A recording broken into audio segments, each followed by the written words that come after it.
Vor ein paar Tagen hat jemand mich gefragt, ist Depression Krankheit? Er hat das mehrmals gefragt und es hat mich zum Nachdenken gebracht.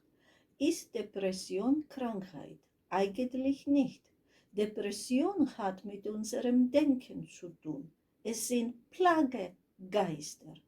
Sie geben uns Gedanken und wir denken, diese Gedanken sind unsere Gedanken. Und so akzeptieren wir sie und dann drehen wir uns um diese Gedanken. Wir ernähren sie, wir machen sie immer größer, bis sie ganz die Kontrolle haben über uns. Aber es gibt eine Lösung. Du hast einen unsichtbaren Feind, diese Plagegeister. Und du kannst sie bekämpfen mit der Bibel, mit dem Glauben an Jesus Christus, mit dem Wort Gottes, mit dem Heiligen Geist. Fange an zu beten.